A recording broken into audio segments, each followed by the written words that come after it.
joined in. And he's the guy that got me involved in it. And when he passed away, I sort of picked up the baton. But our club has been wants to have several members who like doing things internationally. And as I was chatting during lunch, it's all about personal relationships around the world. Rotary has lots of ways for people to get engaged in international service if you choose to. So I'm going to talk a little bit about international service and what it might mean to you guys and how Rotary defines it a little bit, and then talk a little bit about global grants and some credit. But I do need to also extend thanks to you because you guys have partnered with us on several things. Nearly a year ago, you offered to give us a little bit of money for a water project in Nepal. It was going to be a global grant that ended up running into some snags in Nepal. We couldn't quite get the districts qualified over there, but the project still needed to happen. So we flipped it to a very large district managed grant that actually just got approved on Monday. So it's now going to proceed, and I've had a whole bunch of texts about how to send the money this afternoon. So thank you for participating in that. And you also helped us with the project in Uganda that I visited last November, I guess. I was there. So we'll talk about that toward the end of the program. Scott said he was happy to see the sun. I grew up in Buffalo. I'm happy to see sun too. But it turns out it's not particularly good conditions. We try to do a PowerPoint presentation with all the sun reflecting off the snow. But we'll get through it. I did a run through before you all got here, and most of these slides are completely electric because of the sun and partly because of the wavy screen. But that's okay. We'll get through it anyway.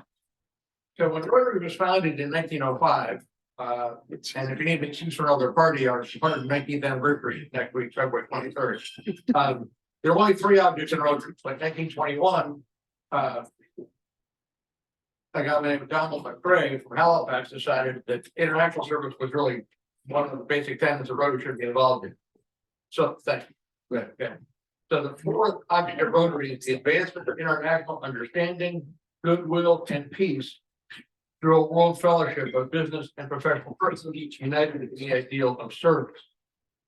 So that phrase has been around for a little over 100 years. And every district, besides having a district governor and having a district foundation chair, is supposed to have a district international committee chair. And that's the job I've got all those other ones too, and a bunch of others, but I'm currently the international service chair. And what I'm supposed to be doing is motivating clubs to increase your engagement, identify local mentors and resources to share best practices with clubs, to promote the use of mentors and resources and projects for grant planning, and to collaborate with district leadership and district clubs to get bigger, better projects. Your club has been very enthusiastic over the years about getting involved in international things. Rotary strategic plan is all about doing bigger, bolder things, both domestically and internationally, and to have a good process in place to do that. So, well, we already talked about that. So, yeah, no way to read any of that. What districts are supposed to have, and our district has been a little slow in doing this, is having what's called a district resource network. Of the 57 clubs we have, about a third of them are involved with some frequency doing international things. But each club does their own thing. They have their own experts to do their own thing. There's a doctor in North Brantford who likes doing things in central Kenya. There's a guy in Mystic who likes doing he's doing environmental projects in Ghana. I've been doing a bunch of things in Kenya, Uganda, and Tanzania. Other members of my club do things in Guatemala and Nicaragua. So there are lots of people around with skills. And someday I'm going to slow down a little bit and actually pull together this network so everybody knows who everybody else is. But until that happens, I'm sort of the center. So I get a lot of questions from a lot of places. So the district resource network is to leverage members' skills. Rotarians, Rotaractors, I'm going to get into some of this vocabulary in a minute, about Rotarian action groups and fellowships and alumni and members of the community. But in theory, there's lots and lots of folks out there that know how to do things internationally. If you don't, So first I want to ask you, or next I want to ask you, what does international service mean to you guys? What would you like to be doing, or what do you think are ways to getting involved? I've got a list of about 25 things on the next slide. It just came up with one of the ones I didn't have on there, and it's one of the easiest ones, and I've done it in at least 20 countries. Go visit another club someplace when you travel. It's really fun. I'm sorry, go ahead. No, I just think there's such a need for clean water, decent places to live, and I think the power of Rotary is that we have people at the other end that we trust who are going to implement the projects, and especially with what's going on in a lot of different places in the world. You send money and you don't know what's going to happen on the other end, but to have people that are going to manage the project is perfect. I think for sure he's one of the benefits of Rotary. Anyway, else I want I'll come back to that if I don't. Other kinds of international service that you think would be available to you? Rick, in my tenure in this club, we've done, I think, 3 or 4 international service projects, and they're each were sort of, I'll call them arose out of opportunities, where either we knew someone in another location. There was a local gentleman who was a board member of Get About who came, and Get About was retiring one of their old bands, and the gentleman Malcolm Kennedy had a connection to, I believe, he had been in the Rotary Club in Puerto Rico. And so we collaborated. He wasn't a member of our club, but he was, or he might have been for a little bit at the time, but we coordinated with the club there, and we did a district matching grant to refurbish this van and ship it down there.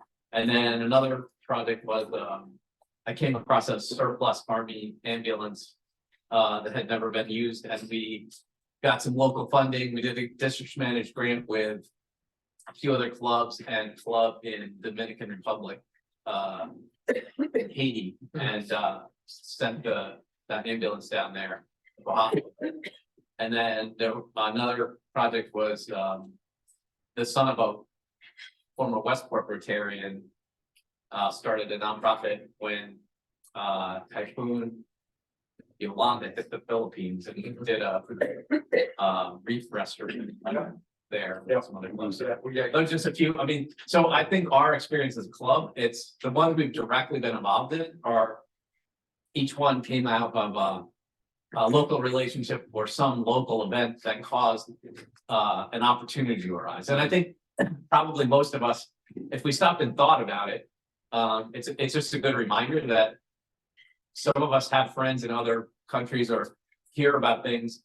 And if we connect some dots, there's the thing about Rotary's international projects and the way the district managed grants, and I'm sure you'll probably get into this, but the power of multiplying some local dollars, adding some money from other clubs at the district matching it, and then if it can get matched by international, it's like every dollar can become $4 or $8 at the end of the day. So those are all great stories. Thank you, Leo. Leo, didn't we send boots to George Baker's son in Iran? Yeah, in Iraq. Scott was involved in that. There's a few other ones we've done. No, but and you're right. Virtually every international project has to just that way. Somebody knows somebody that has the need, and or somebody finds something that they don't do with, they call it Gary, you call somebody else, you find a place to balance it. Yeah, we just. Private division over the last decade.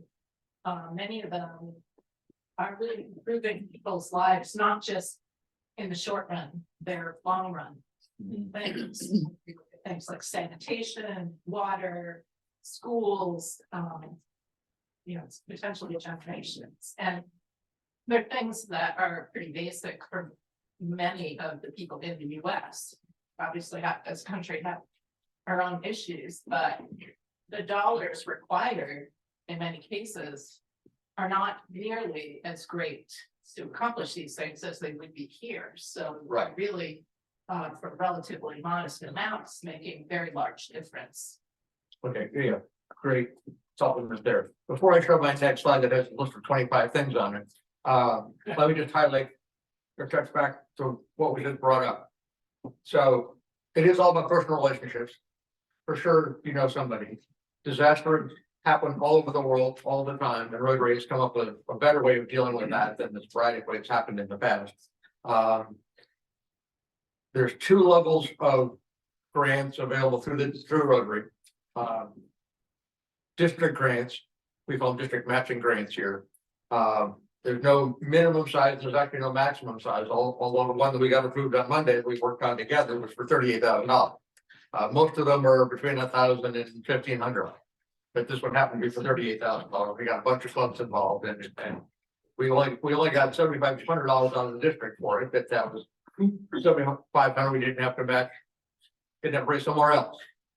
Global grants, since about 2009, when the future vision model got rolled out globally. Global grants have been designed to be bigger projects over $30,000. Most of them tend to be in the 75 to 150,000 range. Clubs contribute, districts contribute, and the Rotary Foundation matches. Now only the district contribution. Back when some of your other projects were done, the leverage was cut out a little bit better. But as Rotary's got more generous in spending money, the return on their portfolio hasn't been keeping up with our rate of spending, unfortunately. So the simple arithmetic, they're giving away more money than they had. So the matching rules have changed. If you want to do the minimum size $30,000 project, the way the arithmetic works right now is that if a club raises $10,000, district will give you $11,111, and the Rotary Foundation will match that 11,080 cents on the dollar, and that has to add up to $30,000. Wow. So the leverage is still there, so that opportunity still exists. Not many clubs have $10,000 to invest in one project, so they go knocking on doors and you know, get 1,000 here, 1,000 there, 500 here, whatever. Until you have your 10,000, and then the rest of it will happen. So yeah, the leverage is there. If you put in $2,500 and you talk to neighboring clubs, you can get a $30,000 project with a little bit of work. But global grants are designed to be sustainable. I was chatting a bunch that over the years, Rotary has made a lot of mistakes. Just knee-jerk react. Rotarians are compassionate people. They want to help wherever they can. But under the new global grant model, projects have to be designed with a needs assessment from the ground up with the host partner. There's always a host club in the country where it's happening, and the international partner, which is typically the guy providing the money. So you need to have a needs assessment. You need to have serious buy-in by the local club. Then you can get the work raised. Our side can raise the money. But part of the approval process, besides the committee assessment, is a sustainability plan.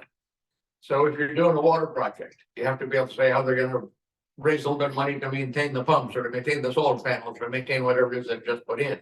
Because Rotary doesn't want it to just be one and done. To Valerie's point, now it's all about meeting the need and being sustainable at the end. So that our investment is worthwhile. Too much money has been wasted over the years. So back to the script. We're also joking about Valentine's Day. Happy Valentine's Day, everybody, by the way. And who we done what for their partner. I spent most of my Valentine's Day writing this silly thing.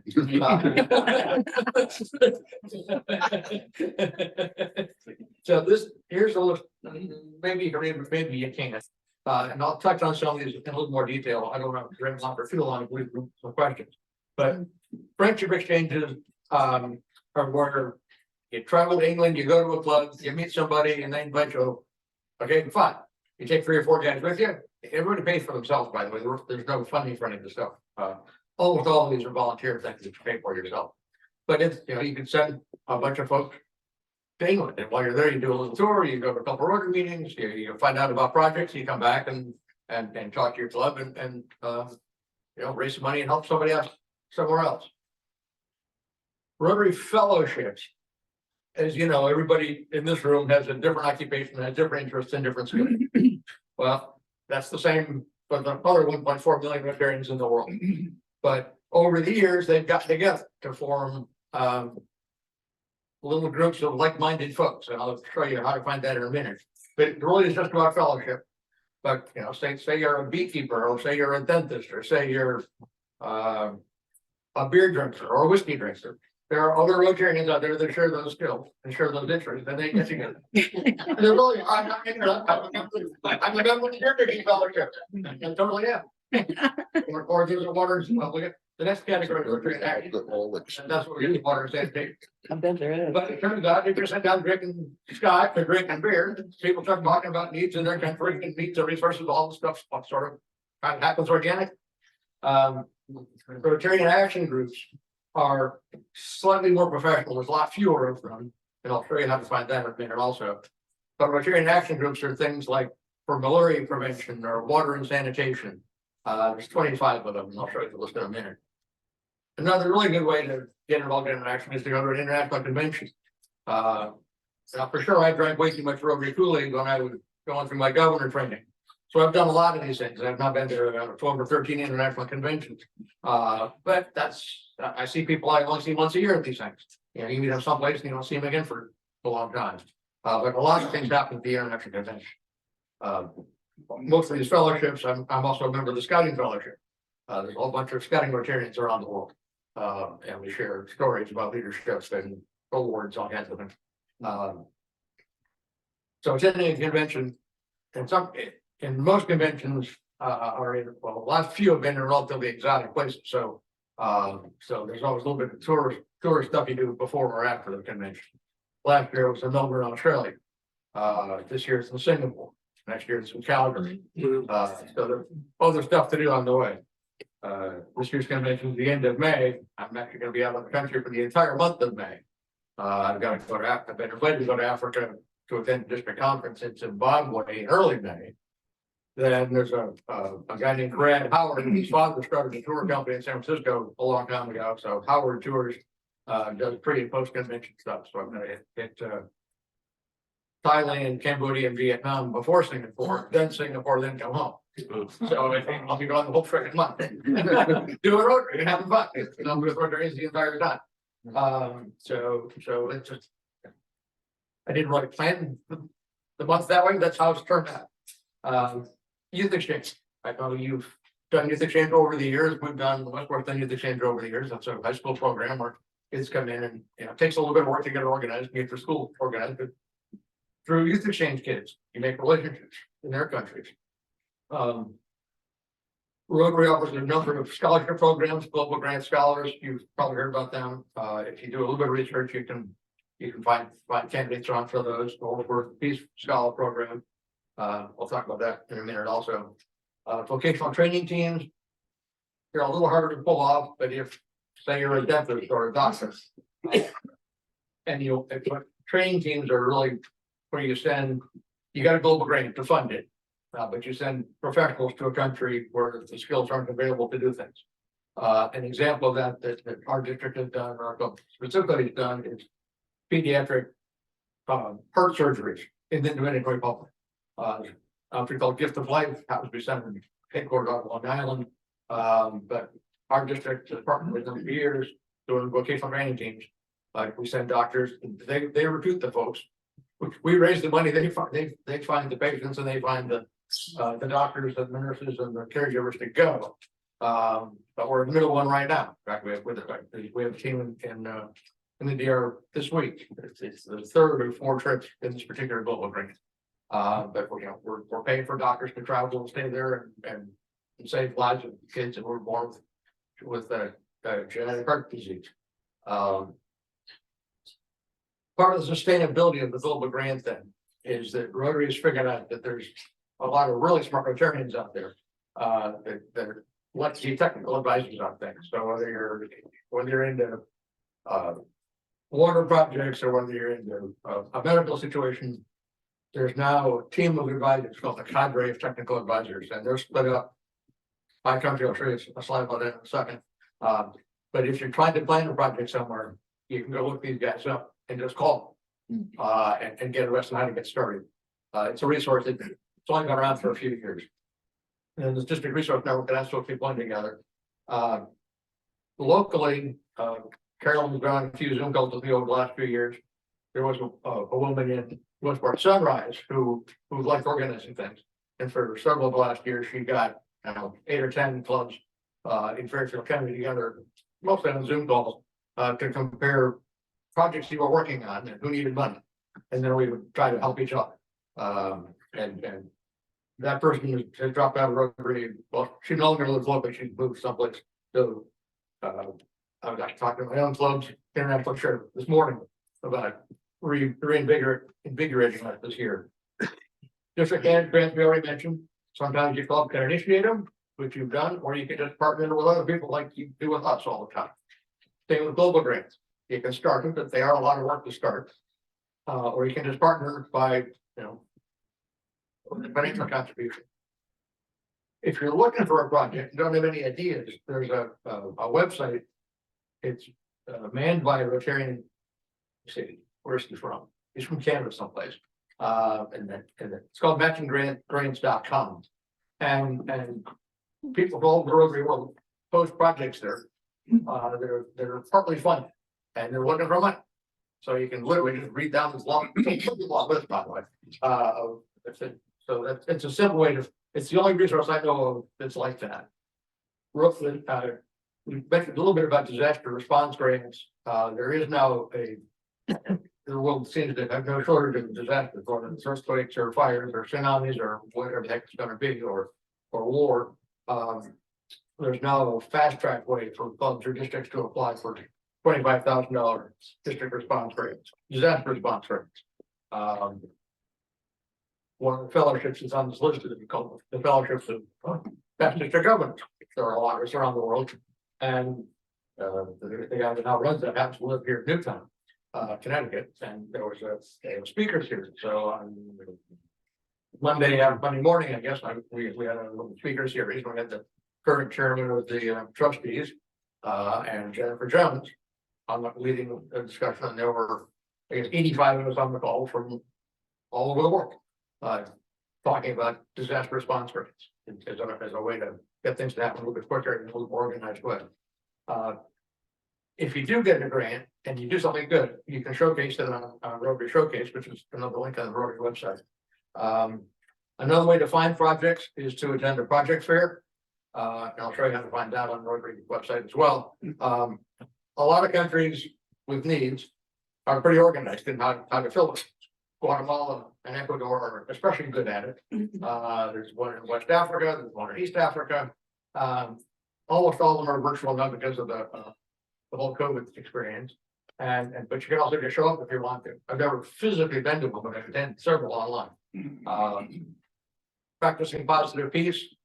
And that is Rotary's ultimate goal. And there's a link to help do that. And then the last one, which Carolyn mentioned, is to just physically go work on humanitarian projects. Whether that's a photo humanization trip, which are still happening, or working on global grants, which are what my club has been very active in doing. Okay. I got a lot of slides and I gotta get through them. So here's the Rotary action groups.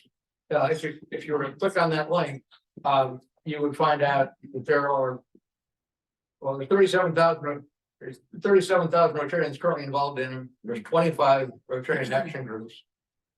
They worked on over, the average size of each group has 1,000 members, and they're in 150 countries. So next time I'll use bigger print. Sorry, I downloaded the slide off the website, but the action groups are organized by area of focus. We mentioned some of the areas of focus, but disease prevention has things like addiction prevention, Alzheimer's, dementia, blindness, blood donor organ, ear, hepatitis, malaria, all kinds of things in disease. Under peace building and conflict, they have a Rotarian Action Group for Peace, which is actually run by Dennis Long from Westport, and a refugee Rotarian Action Group. There's the water sanitation and hygiene group and a menstrual health group under that area of service. Under community and economic development, disaster assistance, community economic development. So all these resources are out there. You can join these things, and when I go to at the convention, most of these actually all of these groups have meetings where people get together and elect officers and share ideas, and project work comes out of it. I have been a member of Washington since it started over 13 years ago. And we all share ideas. There's, you know, people post things, there's questions and answers, and you can get resources on it. If you're doing a log project, you have to have a training plan of how you're gonna train the locals to, you know, maintain the new bump you just gave. But you know, trimming that up by yourself is not easy, but if you can go here and find somebody else that's already done it, and, you know. Rotarians are really good at sharing information with each other, so that's one way to do it. I mentioned Rotary fellowships, and this link actually does work, I think. Did a minute ago. Okay, did a lot of work, good, that's all right. So there's fellowships from everything from antique automobiles, the beer drinking, the bowling, the doll loving, tunneling, fine arts, and this is a really long list. Jazz, kites, lawyers, magicians, Jim Lyon, who somebody knows from Trumbull was governor, he was actually president of the Magician Fellowship for a year. In fact, he still is. There's these fellows, there's public health, there's rowing, there's people that collect pins and stamps. Metalhead, really? Yeah, but the band, yeah. So, urban gardening, teal. This is a little funny, but it's actually sort of serious. A guy showed up at our Rotary meeting. January, I guess. A guy we knew. And he's trying to raise money. He's Ukrainian, and he's trying to raise money to ship some containers and stuff from Hungary to Ukraine. And he had a friend who passed away, and gave him 3 great big notebooks of Rotary stamps, and he had no idea what to do with them. So I went to that link, called up the president of the stamp collecting fellowship, and he was able to sell these 3 notebooks to raise money for shipping things to Ukraine. It took about 4 days. I mean, it was just that fast. Like, I knew they were very good stamp collection, but I looked at it, well, you know what? And it was vegans, and I went to get there, they're the whiskey guys. They have the wine guys. They have really good parties at the convention. Well, The audience. yeah, Fishing on there as well. yeah, you got the fly fishing and sport. Oh, yeah, that goes over well around here. I actually tried to do the yachting thing for a while, but I just didn't have enough time. The yachting guys and the skiers and the fly fishermen, they organize trips themselves and go fun places. So just a way to get together with shared common interest, and out of all these things come projects. It all starts out with fellowship and friendship, but sooner or later it turns into getting something done too. And you know, the more people you know, the more relationships you have, the more peace groups we're gonna build. So here's the cadre slide. That link might not that work, but again, they're organized to help in all over the world. This is a project fair map, and if you were to click on this link, you can go to each country and click on the country, and it'll tell you when the next project fair is. So there's lots of ways to find ideas if you can't come up with some on your own. How can you become a positive peace builder? This is a copy of your page out of this month's Rotarian magazines. There's a link for that as well.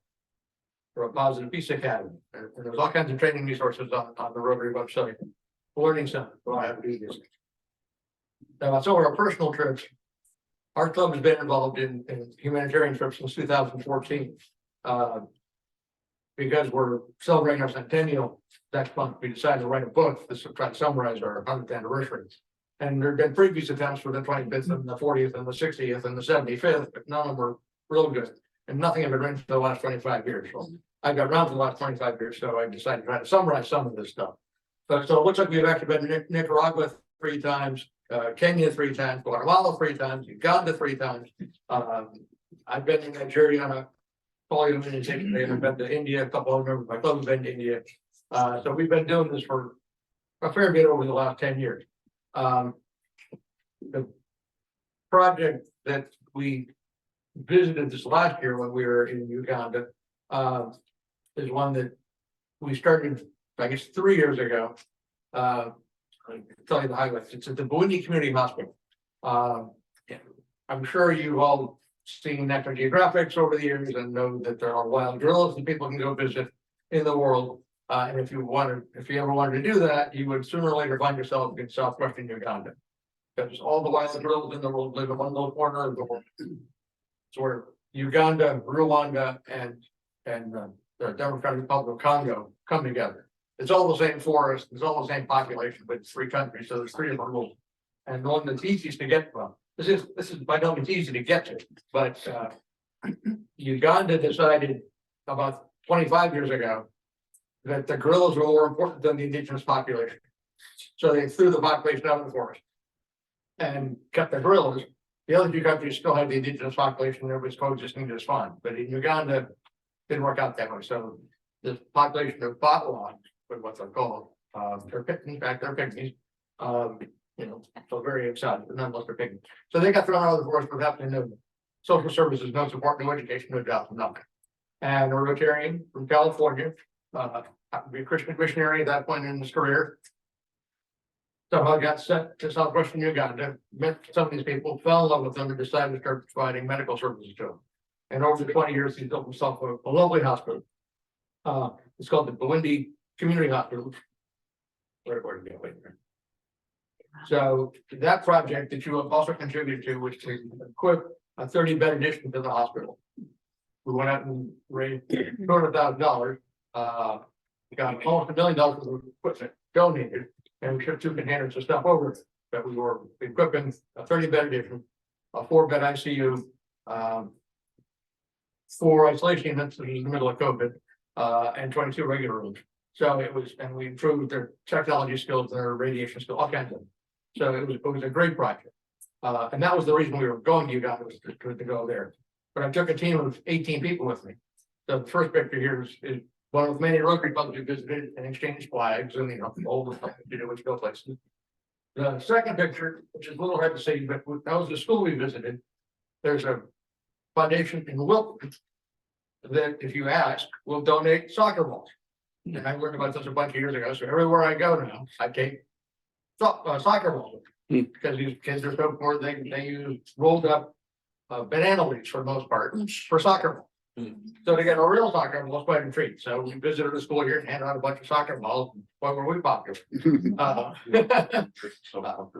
But this was a 2-week trip.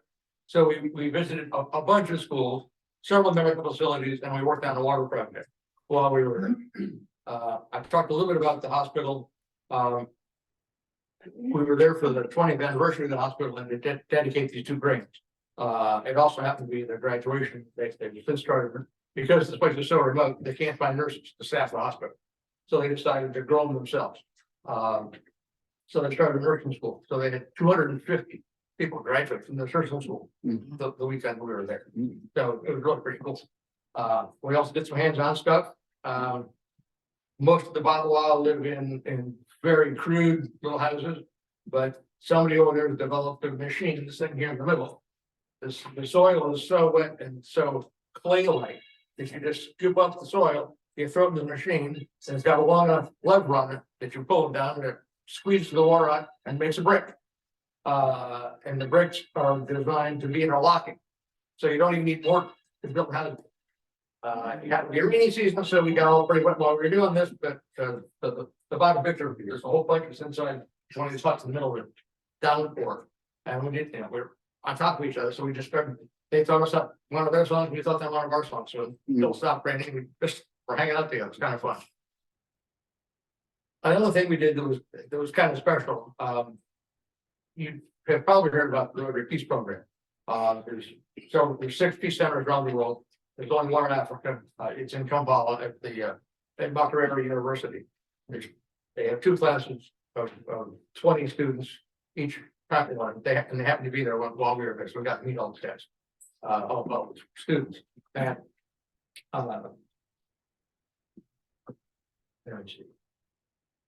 this guy happened to be a doctor from Nigeria, and you might be able to tell he's an albino. So Nigerians in general are some of the blackest people on earth. This guy has a strain of albinism that runs in his whole family, and they're outcasts for the most part in Nigeria. So at these peace centers, each student, as part of their program, has to design and develop their own social change initiative. So this guy is designed this project. He's going to go back to Nigeria and organize a countrywide training center to get people more comfortable with albinism and how to deal with it and what should be done about it. And so, but one of the weaknesses in this program is that while these kids, well, they're all young professionals, they're in their thirties, most of them. They design these projects, but Rotary, of course, doesn't give them any funding to pay for them. So they have to be entrepreneurial as well. Lyle Steenbergen from our club sort of clicked with this guy over a cup of tea after we met with him. And he sent us his social change initiative, and he needs $10,000 to pull off his conference next summer. So our club's gonna give him $5,000. Just approved it a couple days ago. Now we're gonna pay out 10. But yeah, it's just another thing. We showed up, we met these guys, made a relationship. And we're gonna help in Nigeria when it goes home. Another project we visited, Emelisada is an orphanage in the biggest slum in the middle of Kampala. And they're AIDS orphans, they're orphans for whatever reason, they're street kids. And they have started a school, they've got a music program, a dance program to get these kids back acclimated to have a positive life. And they do have somebody in New York City who ran one of our members. Anyway, we've been giving them a little bit of money over the last several years. And you can almost see the t-shirt. It has their logo on it and our logo, the Rotary logo on it. And so we're now giving them $5,000 this year. Luckily, your club and our club have the two best lobster fest in the district. So we have money and you have money. No, very few other clubs have as much money as we do. So all these projects are much more fun when you have money. You can get a lot more done with money. So I talked to Joe many years and later many years over time, you get it 2 years. We have a different way of doing ours, we do it at the beach, but it works for both of us and yeah, that's great. But all our money comes out of our fundraising, it's like yours. And when we do these trips, besides doing the rugby stuff, hands-on stuff, we always go to some safari stuff before Africa. Western Africa happens to be not only do they have gorillas, they have chimpanzees, and they have the highest concentration of monkeys pretty much on the planet. So we saw lots of different kinds of monkeys. One of our Americans, Lila, was with us, he's a birder, so they also have hundreds of kinds of birds. And we stayed in some really nice places, and we stayed in some very modest places. We had some very good food experiences, and we had some very, this lower picture, that's the foundation chair in Uganda. With me. Yeah, right.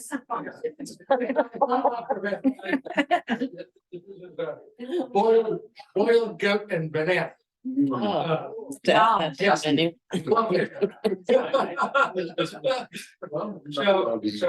that's what I came to chat with you about today. Almost done, Tom. We have time for a couple questions maybe. Or not. Does anybody have any questions for Rick? This was a really great thing. And he's so active and he's such a knowledgeable person. So I always pose all these things. This is a gentleman that's reaching out to me to talk to all you guys. So thank you so much. Well, thank you for being all the here.